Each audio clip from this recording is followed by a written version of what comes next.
ఒకసారి మరో కాలర్ తో కూడా మాట్లాడడం, చాలా మంది కాల్ చేస్తారు. నమస్తే అండి, ఎక్కడి నుంచి? నమస్తే అండి. ఒకసారి ఈ ఇష్యూ గురించి ఏం చెప్తారు? ఇప్పటికే పాడి కౌశిక్ కావచ్చు, ఆర్కేపూడి గాంధీ మధ్య మాటల యుద్ధం కనిపిస్తుంది. ఈ ఓవరాల్ గా ఇష్యూను 2 రోజుల నుంచి మీరు చూస్తూ ఉండొచ్చు. దీని గురించి ఏం చెప్పదలుచుకున్నారు? మనతో పాటు కల్వా సుజాత గారు అధికార ప్రతినిధి. అవును సార్, నేనేం చెప్పదలుచుకున్నా అంటే మేడం ఆర్కేపూడి గాంధీ గారు కాంగ్రెస్ పార్టీలో చేరిండ్రా లేదా ఒకటి. ఒకవేళ చేరలేదు అనుకుంటే బీఆర్ఎస్ లోనే ఉన్నారంటే వచ్చి మరి గాంధీ టిఆర్ఎస్ భవన్ లో వచ్చి ప్రెస్ మీట్ చెప్పొచ్చు కదా సార్. ఒక్కసారి మేడం మీరు మాట్లాడండి. సోదరా అది ఆఫ్ అయిందా? అది కోర్టు పరిధిలో ఉన్నటువంటి వ్యవహారం. ఆర్కేపూడి గాంధీ గారు అడగండి, వారిని అడగండి ఏ పార్టీలో ఉన్నారో ఆయనతో చెప్పించుకోండి. ఆయన మా పార్టీలో వచ్చి నేను కాంగ్రెస్ పార్టీ అని చెప్పి అక్కడ ప్రెస్ మీట్ పెడితే మేము దానికి ఆన్సర్ చెప్తాము. ఇప్పుడు ఆయన చెప్పినటువంటి మాటలు నేను ఇంకా బీఆర్ఎస్లో ఉన్నప్పుడు బీఆర్ఎస్ నాయకులు నా మీద ఎందుకు దండయాత్ర చేస్తున్నారని ఆయన అడిగినప్పుడు ఆయనకు ఆన్సర్ అడగండి. నేను ఈరోజు ఆర్కేపూడి గాంధీ ఏ పార్టీలో ఉన్నాడు అనేది డిబేట్ కాదు. ఇది నేనెందుకు చెప్తా? అది ఆయన వ్యక్తిగత విషయము. అది ఒక్క నిమిషం సోదరా, నేను అడిగిన దానికి మీరు ఆన్సర్ చెప్పండి. అది వ్యక్తిగత విషయం. ఆయన ఏ పార్టీలో ఉన్నాడు, ఏ పార్టీలో పోదలుచుకున్నాడు, పోయిండా లేదా అనేది ఆయన చెప్పాల్సినటువంటి అవసరం ఉన్నది. మరి ఇప్పుడు ఆయనకే అడగండి, స్టేట్మెంట్ ఇవ్వండి, అడగండి మీరు అందరు కలిసి.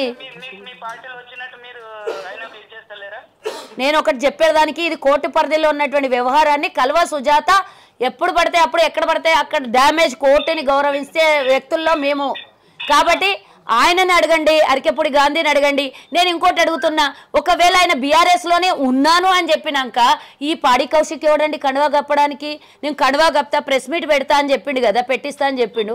ఆల్రెడీ వాళ్ళ వర్కింగ్ ప్రెసిడెంట్ పనికిరాడా లేకపోతే వాళ్ళ అధ్యక్షుడు పనికిరాడా కండువా కప్పడానికి? ఈయనకేం అర్హత ఉన్నది కండువా కప్పడానికి నేను అడుగుతున్నా. ఒకవేళ ఆయన అదే పార్టీలో ఉన్నానని చెప్పినాక కూడా నేను కండువా కప్తాను అనడం అదేం చూద్దాం.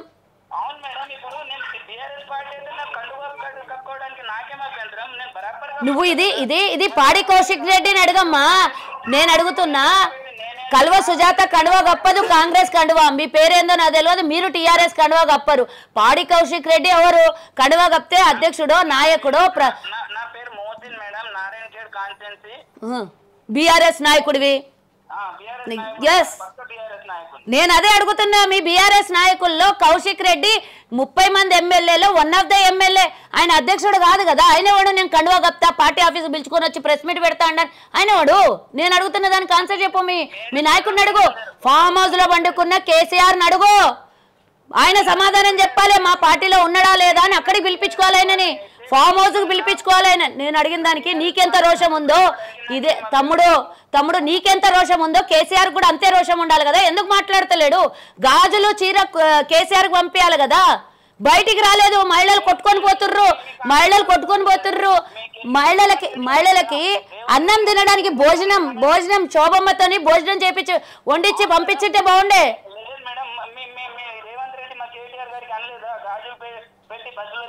ఎస్, అంటే మహిళలు ఎంత ఆనందంగా ఉన్నారో చూడాలనంటే ఉచిత బస్సు, చీర కట్టుకుంటేనే ఫ్రీ బస్సులో కదా, ప్యాంటు షర్ట్ వేసుకుంటే టికెట్ తీసుకు.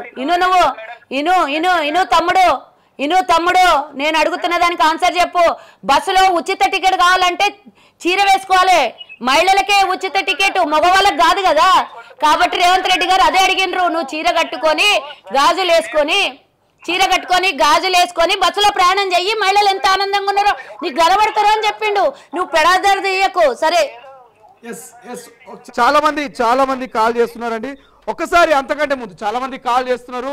ప్రతి ఒక్కరు కూడా ఆర్కేపూడి గాంధీ కావచ్చు, కౌశిక్ రెడ్డి ఇష్యూ మీద మాట్లాడే ప్రయత్నం చేస్తున్నారు. సమయం చాలా తక్కువ ఉంది, 1/2 అవర్ స్లాట్ కాబట్టి. ఒక్కసారి ఇక మరి కేటీఆర్ మాట్లాడిన మరొక బయట చూద్దాం. కేటీఆర్ చాలా వ్యాఖ్యలు చేశారు, ఘాటైన వ్యాఖ్యలు రేవంత్ రెడ్డి మీద. ఒకసారి ఆ బయట ప్లే చేద్దాం.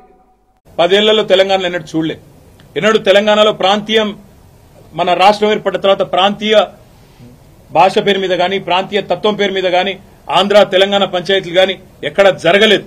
10 ఏళ్ల మా ఆచరణనే దానికి సాక్ష్యం. మేము చెప్పినాం, తెలంగాణ వచ్చిన తర్వాత ఈ పంచాయతీలకు మనకు టైం ఉండదు, అభివృద్ధి సంక్షేమం దాని మీదే ఉంటామని చెప్పినాం, అట్లే నడిపినాం. కానీ ఇలా హైదరాబాద్ లో ఈ పనికి మాలిన ముఖ్యమంత్రి నాయకత్వంలో కొత్తగా ప్రాంతీయ తత్వాన్ని కూడా రెచ్చగొట్టే విధంగా చిల్లరమల్లర ప్రయత్నాలు చేస్తా ఉన్నారు. ఇవేవి చెల్లవు రేవంత్ రెడ్డి. నువ్వెన్ని రకాల డైవర్షన్ గేమ్లు ఆడినా నిన్ను వదిలిపెట్టాం. 6 గ్యారంటీల అమలు మీద పట్టు పడతాం. ప్రధాన ప్రతిపక్షంగా నీ పార్టీ సంగతి కూడా తప్పకుండా ప్రజాక్షేత్రంలోనే చెప్తామని చెప్పి నేను తెలియజేస్తాను. Thank you. కేటీఆర్ గారు సమాధానం చెప్పండి. చేసిన వ్యాఖ్యలు పార్టీ విధానమా ఏమిటి, ఆంధ్రాకు సంబంధించిన మళ్ళీ అదే చెప్తా ఉన్నా, నేను మళ్ళీ అదే చెప్తా ఉన్నా. రేవంత్ రెడ్డి అనే ఒక పనికిమాలిన నాయకుడు, పనికిమాలిన ముఖ్యమంత్రి 10 ఏళ్లు తెలంగాణ ఎంత ప్రశాంతంగా, హైదరాబాద్ ఎంత ప్రశాంతంగా ఉందో మీ కళ్ళతో మీరే చూసినారు. అందుకే హైదరాబాద్ ప్రజలు మాకు కడుపు నిండా ఆశీర్వదించి ఒక్క సీటు కూడా కాంగ్రెస్ పార్టీకి ఇవ్వకుండా అఖండమైన తీర్పునిచ్చినారు. ఇవాళ రేవంత్ రెడ్డి బాధ అంతా ఏంటంటే ఈ హైడ్రా పేరు మీద కూలగొట్టుడు, హైదరాబాద్ లో లేని పంచాయతీలు ఎగేసుడు ఎందుకు అని అడిగితే తట్టుకోలేక హెడ్ లైన్ మేనేజ్మెంట్ కోసం, అటెన్షన్ డైవర్షన్ కోసం ఒక దిక్కు హైడ్రా అని హైడ్రామా, ఇంకో దిక్కు ఈ రకంగా ఎమ్మెల్యేల ఇంటి మీదకే గూండాలను పంపడం. అంటే ఇలాంటి పనికిమాలిన ముఖ్యమంత్రులు, ఇలాంటి తలమాసిన ముఖ్యమంత్రులు మస్తుగా వచ్చిండ్రు, మస్తుగా పోయినరు. పెద్ద పెద్దోళ్లతోనూ కొట్లాడినాం, చంద్రబాబుతో కొట్లాడినాం, రాజశేఖర రెడ్డితో కొట్లాడినాం, కిరణ్ కుమార్ రెడ్డితోని, రోషయ్య గారితో ఎంతో మందితో తలపడ్డాం. నువ్వు వాళ్ళందరికంటే కూడా చాలా చిన్నోడు, ఈ చిట్టినాయుడు, నువ్వు చాలా చిన్నోడవు. నేను మా దగ్గర మా భాషలో చెప్పాలంటే హైదరాబాద్ లో బుల్లబ్బాయి అంటారు నీలాంటి వాళ్ళు. ఇలాంటి బుల్లబ్బాయిలు, చిట్టినాయుడులో చాలా మందిని చూసినాం. ఏం ఫరక్ పడేది కూడా ఏం లేదు, ఏం ఇంటికి కూడా వీకలేవు. కానీ ఏదో పైశాచిక ఆనందం 4 రోజులు ముఖ్యమంత్రి పదవిలో కూర్చున్నా, నేనేందో పెద్దోడిని అయిపోయినా అనేదో ఎగిరిగిరి పడతా ఉన్నావు. ఒక్కసారిగా తొలి వెలుగు స్క్రీన్ మీద కేటీఆర్ చేసిన వ్యాఖ్యలు చూసాం. ఇక రేవంత్ ఒక బుల్లబ్బాయి, చిట్టినాయుడు అంటూ ఆయన వ్యాఖ్యలు చేశారు. ఇంకొన్ని ఘాటైన వ్యాఖ్యలు కూడా చేశారు. కలవచ్చారు, మీరు చూసారా వీడియో పై చూసిన తర్వాత? చిట్టినాయుడు తండ్రి ఈయన అని అడుగుతున్నాను నేను. చిట్టినాయుడికి ఆ సినిమాలో ఉంది కదా ప్రకాష్ రెడ్డిది, చిట్టినాయుడు అన్నాడు. పాపం మళ్ళీ ప్రాంతాలని, భాషని అండ్ అంటే కులాలని అన్నింటినీ కలిపి వాడుకుంటున్నటువంటి కేటీఆర్కి నేను మరి నాయుడు వర్గాలకు తిడుతున్నాడా, ఇంకెవరినైనా తిడుతున్నాడా, లేకపోతే మా భాషలో ఇంకోటి ఏదో అన్నాడు కదా ఇక్కడ హైదరాబాద్ భాషలో బుల్లబ్బాయి అని అంట. బాగుంది, బుల్లబ్బాయి అంటే సినిమాలు మంచిగా చూసినాం మేము. ఏముంటుంది సినిమాల్లో, బాగుంటుంది సినిమా చూడడానికి. ఎంటర్టైన్మెంట్ లాంగ్వేజ్ వాడుతున్నటువంటి కేటీఆర్కి ప్రజలు సమాధానం చెప్తారు. ఈరోజు ప్రాంతాల గురించి మాట్లాడుతున్నాడు. నేను ఇందాకనే ఆయన చెప్పకముందే నేను ప్రాంతాల గురించి మాట్లాడినా. ఫస్ట్ ఆఫ్ ఆల్ ప్రాంతాల గురించి మాట్లాడేటప్పుడు నువ్వే నేర్పియాలి ప్రాంతాల గురించి. మీ నాయన కాళ్ళ ముళ్ళును పండితోని తీస్తా అన్నోడు నువ్వేమో ఇక్కడే అవసరమైతే మొన్న ఎన్నికల్లో ఇక్కడనే అందరు ఓటు తీసుకోండి అని ఆంధ్రోళన రెచ్చగొట్టినటువంటి విషయం నువ్వు మర్చిపోయినావా? ఆంధ్ర చంద్రబాబు నాయుడు అరెస్ట్ చేసినప్పుడు ఇక్కడ ఎవరు కూడా ధర్నాలు చేయొద్దు అని వాళ్ళని ఇబ్బంది పెట్టినటువంటి రోజులు మర్చిపోయినావా? ప్రతి ఒక్కటి రెచ్చగొట్టింది మీరే, ప్రతి ఒక్కటి ఇబ్బంది పెట్టింది మీరే. అన్నీ చేసి మేమేం చేయని నంగనాచలం, ఎర్రి ఎంగప్ప పప్పులం మేము అని మాట్లాడుతున్నటువంటి కేటీఆర్కి మా రేవంత్ రెడ్డి గారికి సన్యాసి, లేకపోతే చాతగాని దద్దమ్మ అంటున్నావు కదా. నేను ఈ చాతగాని దద్దమ్మల గురించి ఒక మాట చెప్పాలనుకుంటున్నా. రేవంత్ రెడ్డి, మీరు మా ఇంటికే బీకలు అన్నావు కదా, మా రేవంత్ రెడ్డి వెంట్రుకలు బాగా ఒత్తుకుంటాయి. మా రేవంత్ రెడ్డి తల్లో నుంచి ఎంటక కాదు కదా, కాలు గోర్రు కూడా పీకలేవు అని నేను ఈరోజు హెచ్చరిస్తున్నా. ఈరోజు కాంగ్రెస్ ప్రభుత్వం ప్రజాపాలన, ప్రజలు ఇచ్చినటువంటి ఆశీర్వాదంతో ప్రజలు, ముఖ్యంగా నువ్వు అగౌరవపరిచినటువంటి మహిళలు ఈరోజు ఆనందంగా ఉన్నారు తెలంగాణలో. కాబట్టి నువ్వేం బీకలేవు. ఇట్లాంటివన్నీ తాటాకు సప్పుళ్ళు ఇంకేనన్నా అమెరికాలో చేసుకో, మీ నాయన ఫామ్ హౌస్లో చేసుకో, పాడి కౌశిక్ రెడ్డి ఆయన విల్లాలో చేసుకోండి. ఎవ్వరు ఏం చేసుకున్నా తెలంగాణలో 4 రోజుల డ్రామా అనేది ఇది అందరికి అర్థమైపోయింది. ముఖ్యంగా హైడ్రా అంటున్నాడు కదా, ఆయనకి హెచ్చరిస్తున్నా. నీ హైడ్రా ఈరోజు ఎవరెవరు మీరు పర్మిషన్లు ఇచ్చి అక్రమంగా కట్టడాలు నిర్మాణం చేసారో వాటిని కూలగొడుతున్నారు కాబట్టి నీ భయం పట్టుకున్నది. కాబట్టి ఇది డైవర్షన్ పాలిటిక్స్ చేసి హైడ్రా గురించి ఎవరు డిస్కషన్ చేయకుండా పాడి కౌశిక్ రెడ్డిని ఎగేసిన పాడి కౌశిక్ రెడ్డికి నేను ఒక రిటర్న్ గిఫ్ట్ ఇవ్వదలుచుకున్నా. దయచేసి పాడి, ఇదిగో నువ్వు మమ్మల్ని అవమానపరిచినవు, మా మహిళా సమాజాన్ని అవమానపరిచినవు. పక్కల కూర్చున్న కేటీఆర్ మొన్న బస్సులో పోతున్నటువంటి మహిళల్ని అగౌరవపరిచిండు. కానీ ఈరోజు గౌరవంగా తెలంగాణ తెలుగు బిడ్డల సాంప్రదాయం, కొట్లాడి తెచ్చుకున్న తెలంగాణ ఉద్యమ పోరాటంలో ఎంతోమంది మహిళలు కూడా బలైపోయినటువంటి ఈ రాష్ట్రంలో ఎంతో మంది సాయుధ పోరాటం చేసి తెచ్చుకున్నటువంటి తెలంగాణలో మమ్మల్ని తక్కువ అంచనా వేసినావు కదా. కానీ నేను ఈ రోజు సుజాత గారు పాడి కౌశిక్ పార్టీ ఫిరాయింపులకు పాల్పడినటువంటి ఎమ్మెల్యేలు చీరాగాజులు ధరించాలంటూ మహిళల్ని అగౌరవపరచనున్నది మీరే. ఇప్పుడు మళ్ళీ పాడి కౌశిక్ ఇవ్వదలుచుకున్నారా? నేనేం చెప్పదలుచుకున్నాను కానీ వచ్చేవి నవరాత్రులు, బతుకమ్మ వస్తుంది కదా. ఆయన భార్య కొంగు జాచి నా భర్తను బతికించండి, నా పసుపు కుంకల్ని బతికించండి అన్నది కదా.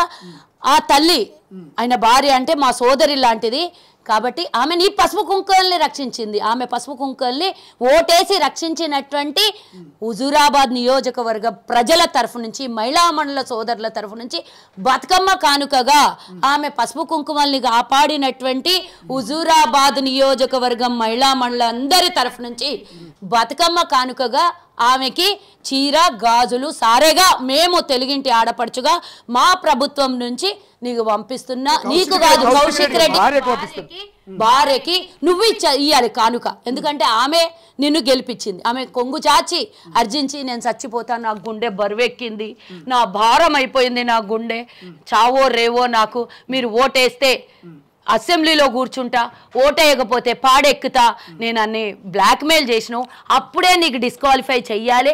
అయినా తెలుగు ప్రజలు, తెలంగాణ ప్రజలు అమాయకులు, మంచోలు, చాలా మంచోలు కాబట్టి వాళ్ళు నిన్ను గెలిపించిండ్రు. వాళ్ళందరి తరఫు నుంచి మా కాంగ్రెస్ ప్రభుత్వం తరఫు నుంచి పాడి కౌశిక్ రెడ్డి భార్యకి నవరాత్రులు బతుకమ్మ సందర్భంగా గాజులు చీర పంపిస్తున్నా. ఇప్పుడైనా నీ భర్తకి బుద్ధి చెప్పు తల్లి. ఇప్పుడు ఆడపడుచుల మీద ఏడుపు కాదు.